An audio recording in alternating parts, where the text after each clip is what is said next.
ناظرین، حکایت الصالحین میں بغداد کے ایک بزرگ اپنا واقعہ بیان کرتے ہیں کہ ایک بار میرے گھر کی دیوار گر گئی، مجھے بڑی پریشانی لاحق ہوئی اور اسے دوبارہ بنوانے کے لیے کسی مزدور کی تلاش کے لیے گھر سے نکلا اور چوراہے پر جا نکلا۔ وہاں مختلف مزدوروں کو دیکھا جو مزدوری کی تلاش کے لیے وہاں بیٹھے ہوئے تھے۔ ان میں ایک مزدور تھا جو ان سب سے الگ تھلگ بیٹھا ہوا تھا۔ میں نے اسے پوچھا، مزدوری کرو گے؟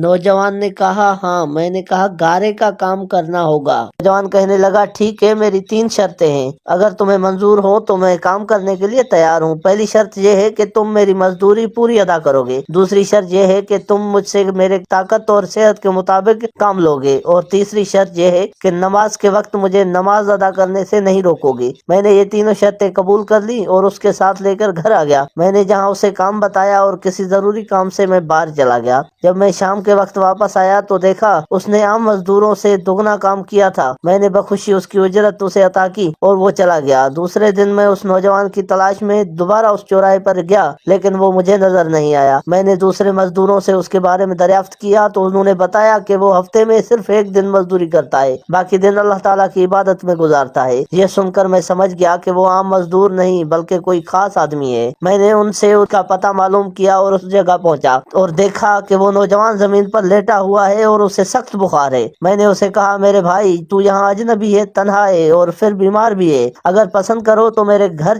چلو اور مجھے خدمت کا موقع دو۔ اس نے انکار کر دیا، لیکن میرے مسلسل اصرار پر وہ مان گیا اور اس نے ایک شرط رکھی کہ وہ مجھ سے کھانے کی کوئی شے نہیں لے گا۔ میں نے اس کی یہ شرط منظور کر لی اور اسے اپنے گھر لے آیا۔ وہ 3 دن تک میرے گھر پر قیام پذیر رہا، لیکن اس نے نہ تو کسی چیز کا مطالبہ کیا اور نہ ہی کوئی چیز لے کر کھائی۔ چوتھے روز اس کے بخار میں شدت آ گئی تو اس نے مجھے اپنے پاس بلایا اور کہنے لگا کہ میرے بھائی، لگتا ہے کہ میرا اب آخری وقت قریب آ گیا ہے، لہٰذا جب میں مر جاؤں تو میری اس وصیت پر عمل کرنا کہ جب میری روح جسم سے نکل جائے تو میرے گلے میں رسی ڈالنا اور گھسیٹتے ہوئے باہر لے جانا اور اپنے گھر کے ارد گرد چکر لگوانا اور یہ صدا دینا کہ لوگوں، دیکھ لو، اپنے رب تعالیٰ کی نافرمانی کرنے والوں کا یہ حشر ہوتا ہے، شاید اس طرح میرا رب عز و جل مجھے معاف کر دے۔ جب تم مجھے غسل دے چکو تو مجھے انہی کپڑوں میں دفن کر دینا، پھر بغداد میں خلیفہ ہارون رشید کے پاس جانا اور یہ قرآن مجید اور یہ انگوٹھی انہیں دے دینا اور میرا یہ پیغام بھی دے دینا کہ اللہ عز و جل سے ڈرو، کہیں ایسا نہ ہو کہ غفلت اور نشے کی حالت میں موت آ جائے اور بعد میں پچھتانا پڑے، لیکن پھر اس سے کچھ حاصل نہ ہوگا۔ وہ نوجوان مجھے یہ وصیت کرنے کے بعد انتقال کر گیا۔ میں اس کی موت کے بعد کافی دیر تک آنسو بہاتا رہا اور غمزدہ رہا، پھر نہ چاہتے ہوئے بھی میں نے اس کی وصیت پوری کرنے کے لیے ایک رسی لی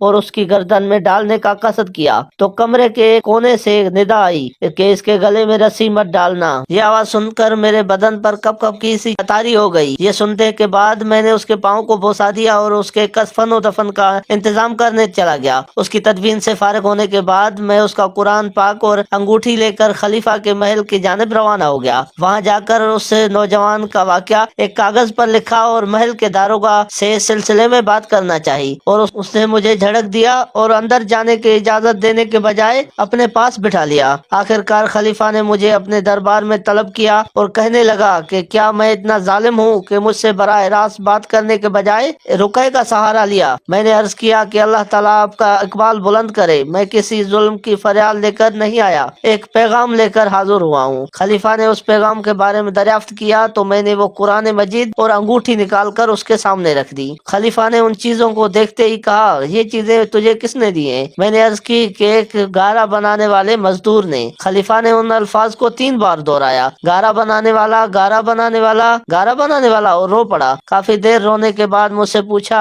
کہ وہ گارا گھر بنانے والا اب کہاں ہے؟ میں نے جواب دیا کہ وہ مزدور فوت ہو چکا ہے۔ یہ سن کر خلیفہ بے ہوش ہو کر گر گیا اور عصر تک بے ہوش رہا۔ میں اس دوران حیران و پریشان وہیں موجود رہا۔ پھر جب خلیفہ کو افاقہ ہوا تو مجھ سے دریافت کیا کہ اس کی وفات کے وقت تم اس کے پاس تھے؟ میں نے اسباب میں سر ہلایا تو کہنے لگا کہ اس نے تجھے کوئی وصیت بھی کی تھی۔ میں نے اسے نوجوان کی وصیت بتائی اور وہ پیغام بھی دے دیا جو اس نوجوان نے خلیفہ کے لیے چھوڑا تھا۔ جب خلیفہ نے یہ باتیں سنی تو مزید غمگین ہو گیا اور اپنے سر سے عمامہ اتار دیا اور اپنے کپڑے چاک کر ڈالے اور کہنے لگا، اے مجھے نصیحت کرنے والے، اے میرے زاہد و پارسا، اے میرے شفیق۔ اس طرح کے بہت سے القابات خلیفہ نے اس مرنے والے نوجوان کو دیے اور مسلسل آنسو بہاتا رہا۔ تھا۔ یہ سارا معاملہ دیکھ کر میری حیرانی پریشانی میں مزید اضافہ ہو گیا کہ خلیفہ ایک عام سے مزدور کے لیے اتنے غمزدہ کیوں ہیں۔ جب رات ہوئی تو خلیفہ نے مجھ سے اس کی قبر پر لے جانے کے لیے خواہش ظاہر کی تو میں اس کے ساتھ ہو لیا۔ خلیفہ چادر میں منہ چھپائے میرے پیچھے پیچھے چلنے لگا۔ جب ہم قبرستان میں پہنچے تو میں ایک قبر کی طرف اشارہ کر کے کہا کہ علی جان، یہ اس نوجوان کی قبر ہے۔ خلیفہ اس کی قبر سے لپٹ کر رونے لگا۔ پھر کچھ دیر رونے کے بعد اس کی قبر کے سرانے کھڑا ہو گیا اور مجھ سے کہنے لگا کہ یہ نوجوان میرا بیٹا تھا، میری آنکھوں کی ٹھڈک اور میرے جگر کا ٹکڑا تھا۔ ایک دن یہ رقص و سرور کی محفل میں گم تھا کہ مکتب میں کسی بچے نے یہ آیت کریمہ تلاوت کی، کیا ایمان والوں پر وہ وقت نہیں آیا کہ ان کے دل جھک جائیں اللہ کی یاد کے لیے؟ جب اس نے یہ آیت سنی تو اللہ تعالیٰ کے خوف کے سر تھر تھر کانپنے لگا اور اس کی آنکھوں سے آنسوں کی جھری لگ گئی اور یہ پکار پکار کر کہنے لگا کہ کیوں نہیں، اور یہ کہتے کہتے محل سے نکل گیا۔ اس دن سے